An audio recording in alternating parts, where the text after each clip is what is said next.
if the United States offer them qualifying industrial zone, like the one in which export from Jordan and Egypt containing input from Israel enter duty-free into the US market under the GSP of international trade.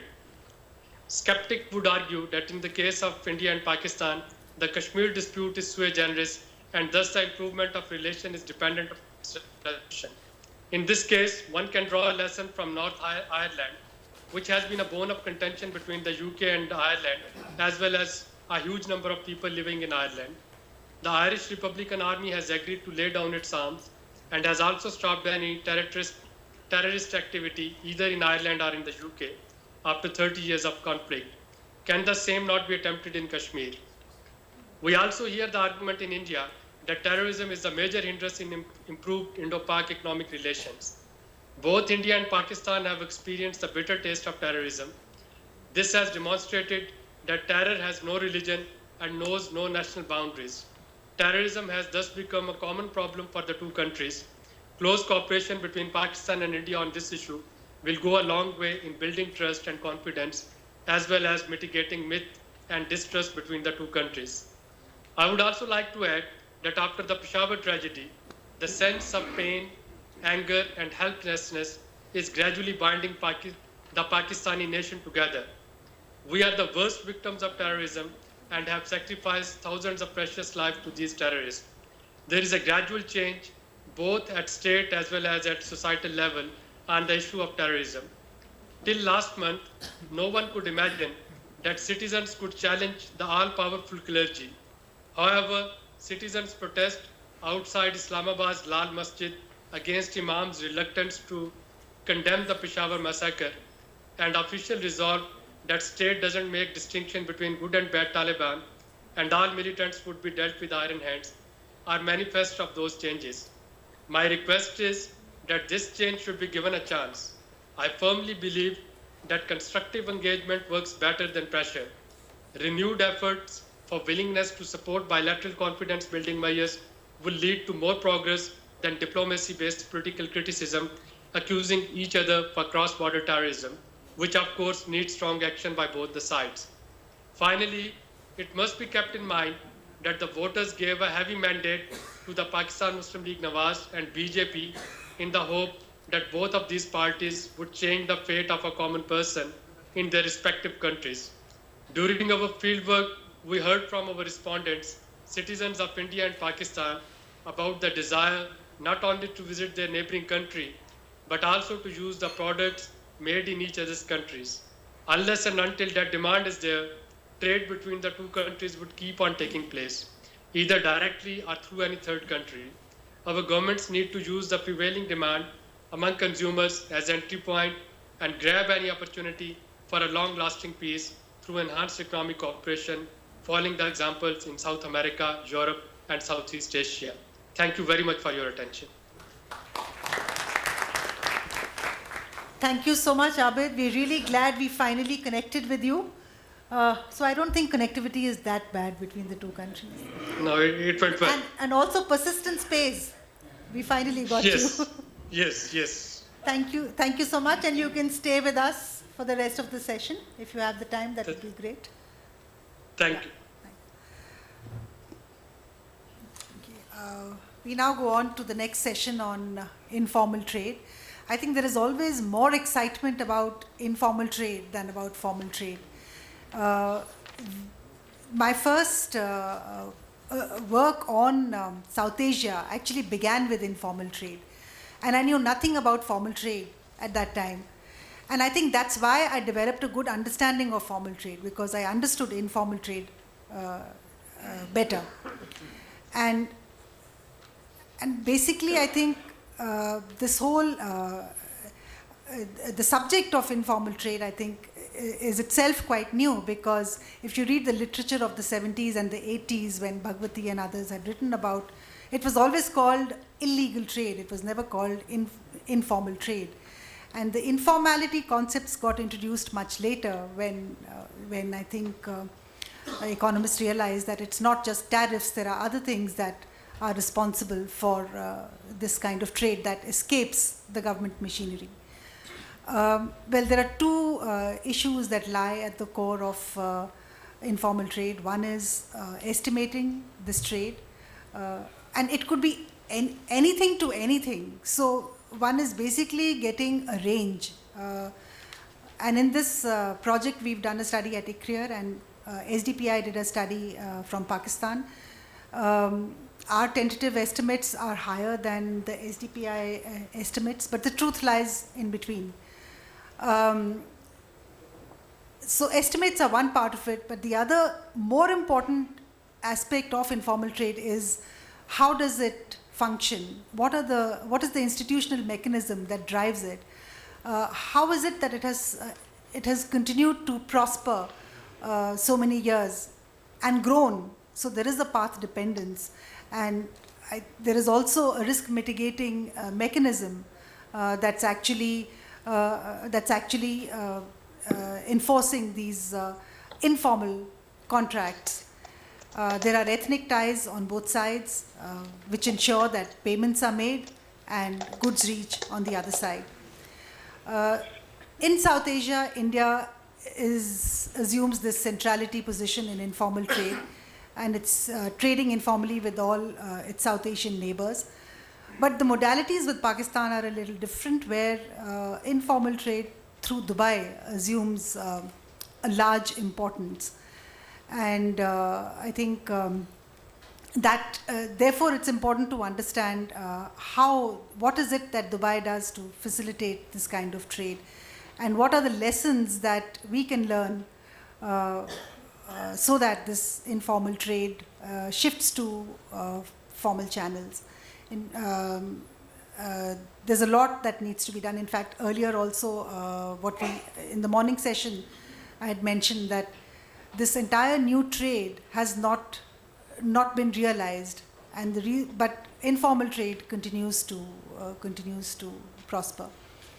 So what can we do to shift this informal trade to formal channels is the key question.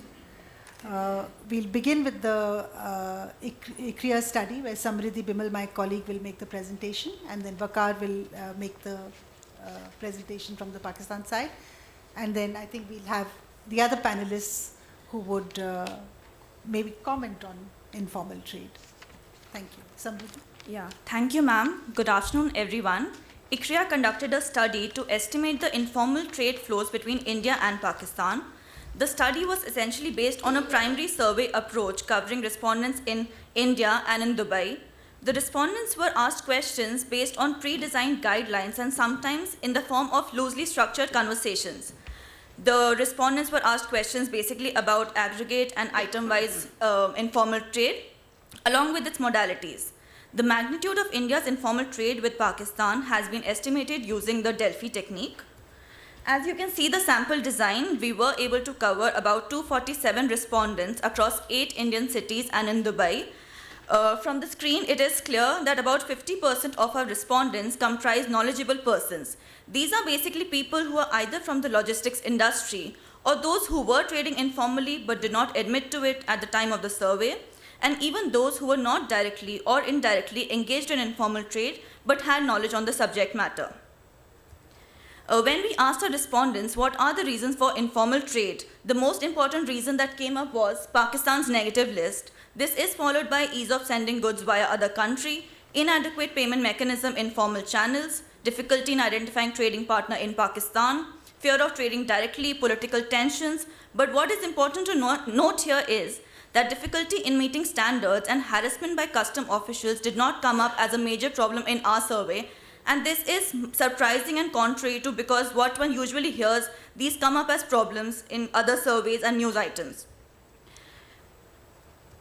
Now, there are basically 4 routes through which informal trade is being conducted between India and Pakistan. India-Dubai, Pakistan, India-Afghanistan, Pakistan, the Wagah route by road or rail, and Srinagar-Muzaffarabad route. The modalities of each of these routes is very interesting. First, coming to the Dubai route. Dubai route is by far the most well-documented and famous route for conducting informal trade between India and Pakistan. Dubai's business-friendly environment, re-export facilities, transshipment facilities, availability of free trade zones have made it an attractive common trading ground for India and Pakistan.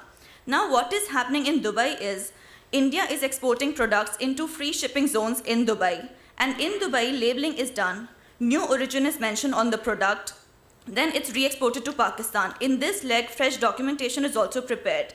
This entire process is facilitated by a trading community settled in Dubai, which is acting like middlemen there. These are basically people from Indian or Pakistani nationality, and they have ethnic links in both these countries. Our second route is the Afghanistan route. There are two ways in which informal trade is happening via the Afghanistan route. Products are exported from India to Afghanistan by air, then they move by road to Pakistan, or they are even sometimes smuggled into Pakistan via the Peshawar border. The second is when goods are destined for exports to Afghanistan, moving via Pakistan, taking advantage of the Afghanistan-Pakistan transit agreement, and these goods are sometimes deflected en route. What is happening here is that sometimes goods are offloaded in Pakistan itself, whereas documentation moves ahead and gets completed in Afghanistan. Our third route is the Wagah route. A large number of passengers traveling by the passenger bus or the Samjhauta Express are primarily engaged in informal trading activities. These are people who basically travel between India and Pakistan just for the purpose of delivering goods to these committed locations. These are popularly known as carriers or KPRs. Goods go as part of accompanying baggage with these passengers. Carriers sometimes come to Indian markets, sell these Pakistan goods in these Indian wholesale markets, and carry back with them Indian goods worth the same amount for sale in Pakistani markets. Our fourth route is the Srinagar-Muzaffarabad route. As we all know, barter trade is allowed across the two sides of Kashmir in an agreed upon list of 21 items of Kashmiri origin. Now, over time, this route has started being used for informal activities. Because this list of 21 items is not very clear and leaves a lot of scope for ambiguity and confusion, products are going unrecorded. Because there's absence of clear rules on origin of goods, this has led to products from other states and third countries also taking advantage of this duty-free passage. Now, because this is a barter trade, transactions need to be reconciled between trading partners every 3 months, but this may not always be possible. In such situations, what is happening is transactions are reconciled on paper, but payments are going informally. Now coming to the most important part of our study, the estimates of informal trade. As per ICRIER study, we have estimated informal trade to be about $5 billion US. Out of this, 4.24 is India's exports to Pakistan, India's informal exports to Pakistan, and 0.75 is what India is informally importing from Pakistan. And this value is actually double that of formal trade of $2.5 billion in 2012-13. That was the period of the study. If we look into details of estimates of India's informal exports to Pakistan, we find that jewelry is topping the charts.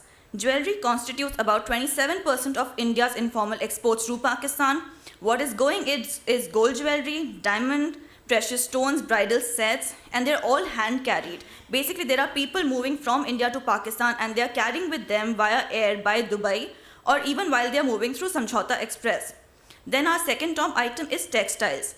A large informal flow is happening in textiles, and even it's surprising because it is on the positive trading list. There is synthetic fabric that's going, salwar kameez dupatta that is going. There is a new textile market association in Surat, and about 90% of its traders are exporting to Pakistan but via Dubai. This is primarily because there is lack of knowledge about possibility of direct trade, and there is difficulty in identifying trading partners in Pakistan. As a result of this, this trade is facilitated by middlemen in Dubai. In fact, in ICRIER's endeavor to promote formal trade with Pakistan, we even facilitated a meeting of new textile market association traders and their textile counterparts in Karachi last year. Then there's a lot of high-value machinery that's going, pouch making machinery, industrial machinery, packaging machinery, and this is again all going via Dubai. In fact, in our survey, we even came across an instance where a soya mill plant was dismantled, sent to Pakistan, and there it was set up again. Then there are a lot of famous Indian tire companies that have found way to the Pakistani markets, but again via Dubai and the Afghanistan route. Then in a recent trend, we find Haldiram, Bikaner Wala and other such packaged food materials in Pakistani markets, but they've also chosen the Dubai route. Then there are small consumer durable items like small things like deos, hair oil, cream, etc. that is going to Pakistan majorly via Dubai and sometimes even by the Samjhauta Express.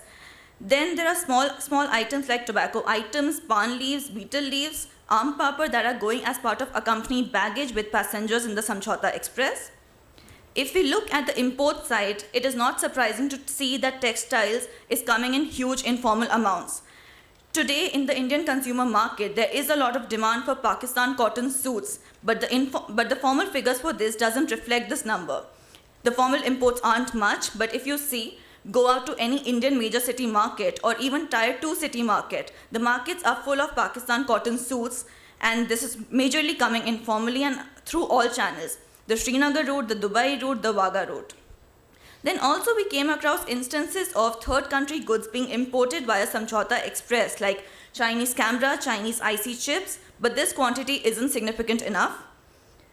So now, one question that comes up in one's mind while talking about informal trade is, what are the transaction costs borne by traders while using alternative routes?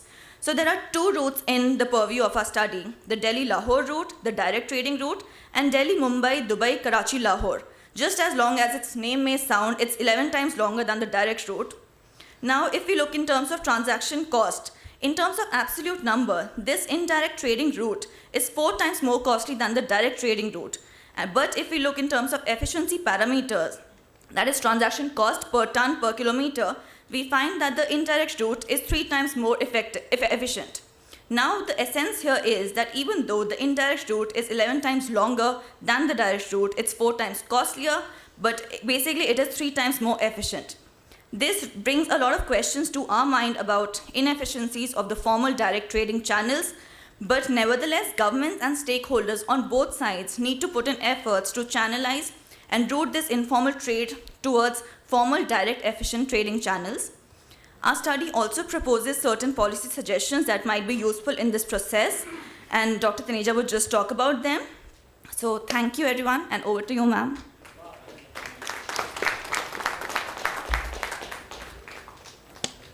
Thank you, Samriddhi. That's our young colleagues getting into the nuances of informal trade.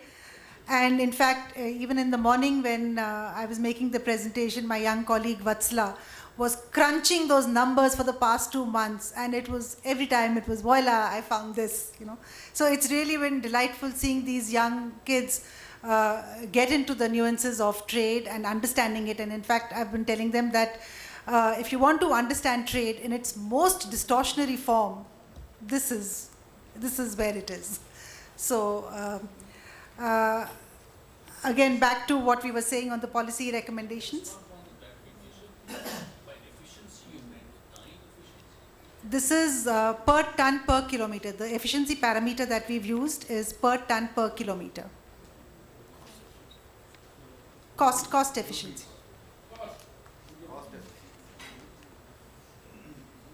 Yeah. I think it boils down to time, because you've got another measure of cost. So actually the policy suggestions are quite clear. Just taking measures, policy measures is not enough, or just announcing that MFN status will be given, or that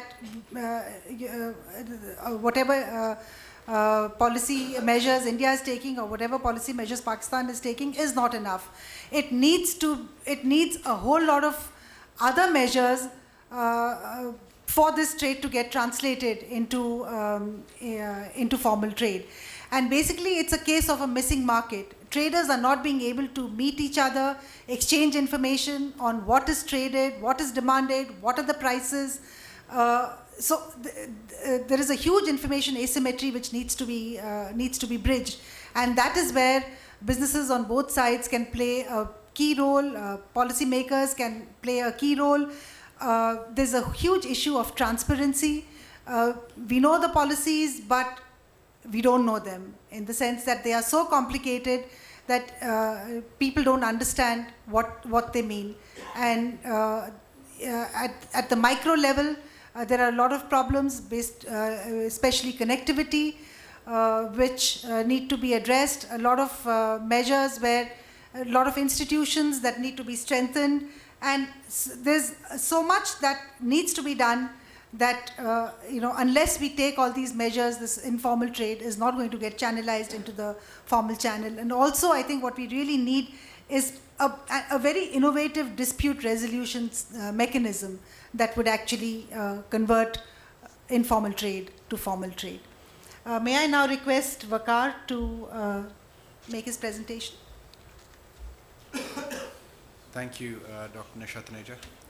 I think your study has actually set the right tone, and you have said what underlines the dynamics of the flows of informal goods. Our study, basically the one that SDPI had conducted, is a bit dated.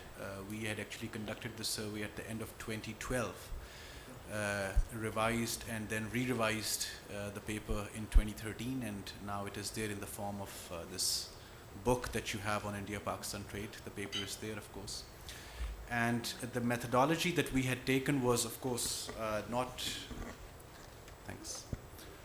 the methodology that we had taken was not that different from what you have taken.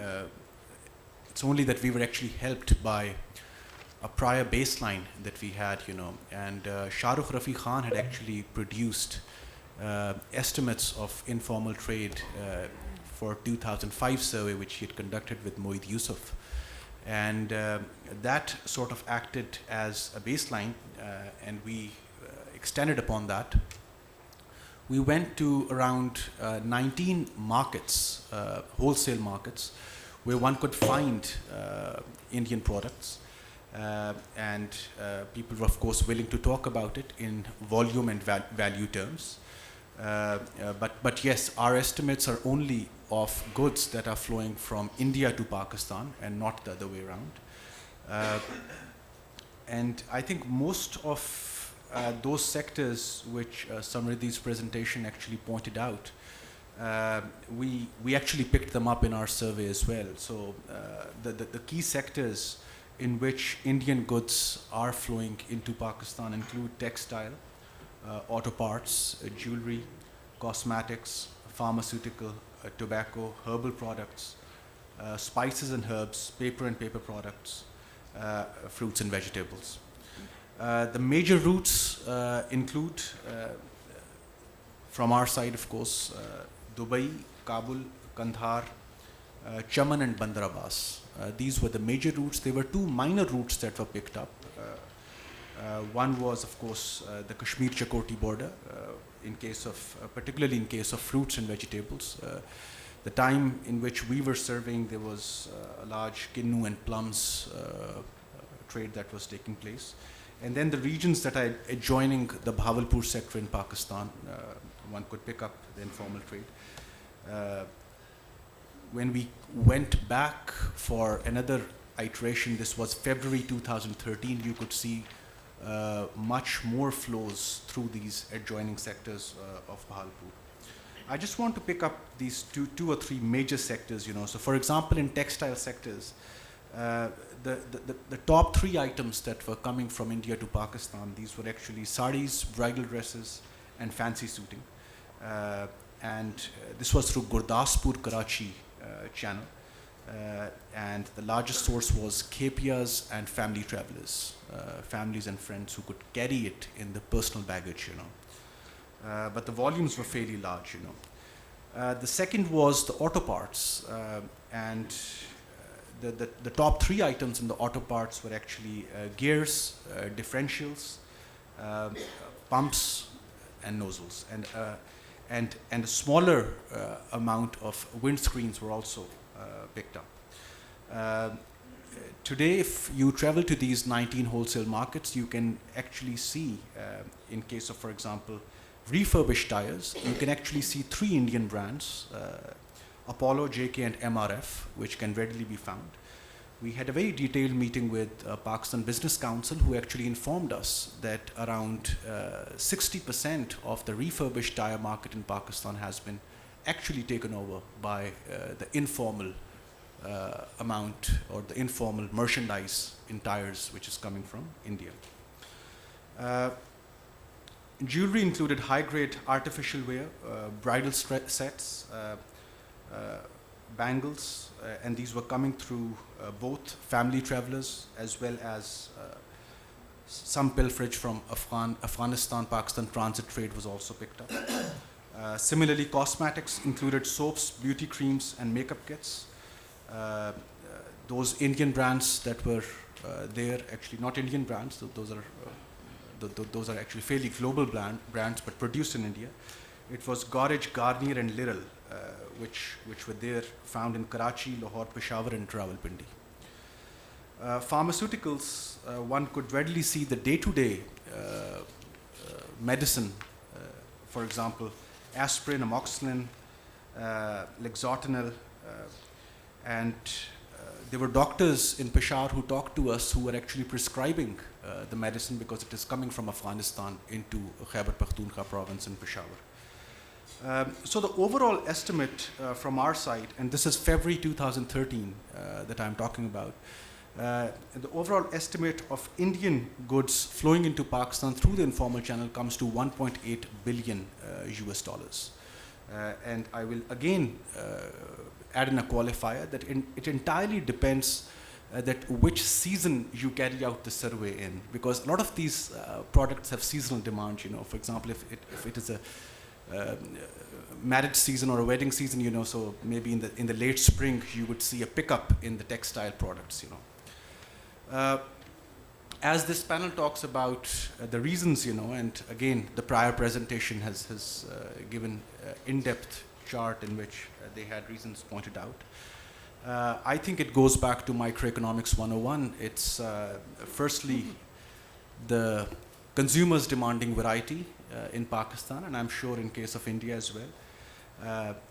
Preferences and tastes are common in these items and sectors that I talked about.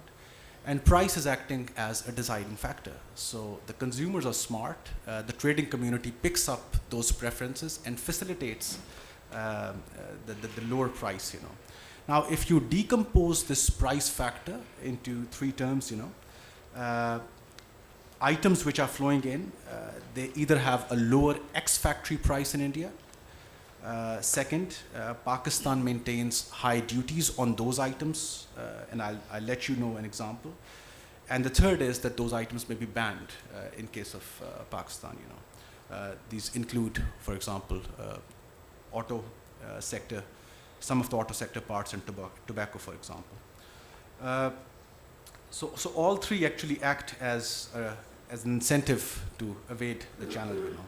So for example, in case of the refurbished tires which are coming, if they were to come formally, you know, they will face a customs duty in Pakistan which is 25%, a general sales tax which is 16%, and a withholding tax which is 5%, you know. So again, when we talk about formalizing the informal trade, it's not that you just have to sort of liberalize your restrictive list or the negative list. It's also about the underlying tariff schedule, basically. Now, in policy terms, of course, we understand that such flows are adversely impacting the government revenues on both sides. But I think, as I said, I'll go back to our business community and what they said. It is hurting them, you know, and Pakistan Business Council, Federation of Pakistan Chambers of Commerce, both are very vocal about the fact that this informal flow is hurting the formal sector. This is lowering the capacity of domestic producers to pay even the direct taxes, so there's a double dent on government revenue, you know. And I think in terms of the way forward, the trade policy has to come out in about, the new trade policy has to come about in about 4 to 5 months in Islamabad. And under the leadership of Dr. Ishrat Husain, a group of economists is advising the Commerce Minister. And the last presentation that we had, we actually talked about 2 or 3 things which can actually help in gradually sort of bringing this trade into the formal net in a manner that flows are not hurt, you know. So first and foremost, we just said that if you pick up the statistics, and I think even the ICRIER presentation picks it up. In our case, the informal flow, 75% of it was in textile sector, 10% in auto, 5% in jewelry, and around 4% or 3.3% in pharma sector, you know. So you know the items, there are surveys that talk about it, you know. So how about just picking up the tariff schedule and start to rationalize the tariff structure item by item, and it's not just the customs duty, you also need to address the sales tax and the withholding tax at the import stage. The second is that a joint working group that includes government as well as the business community should sit together to talk on these items, particularly before the trade policy comes out in October. The third is that informal trade is not just with India in case of Pakistan, it is with the other neighbors as well, most notably Iran, and that there are goods that flow from Central Asia as well. So it is important that we advise to the Commerce Ministry that these losses that accrue to the government should be reported to in the annual meeting of National Economic Council that takes place in May. And finally, number of items allowed through the land route, which is the Wagah-Atari route, should be increased. And we have actually seen this and cited an example in the paper where you just have to, as soon as you tinker with that list that is allowed to move from the Wagah-Atari border and you liberalize the products, the informal trade in those products actually comes down, you know. So I'll just probably stop over here. Thank you. Thank you, Waqar. I think there is no set methodology for getting these numbers, and therefore it's important to document how we do these studies. And I think one essential difference in the SDPI study and our study is that they were targeting the markets to get the respondents, whereas in our sample we found a very large proportion of not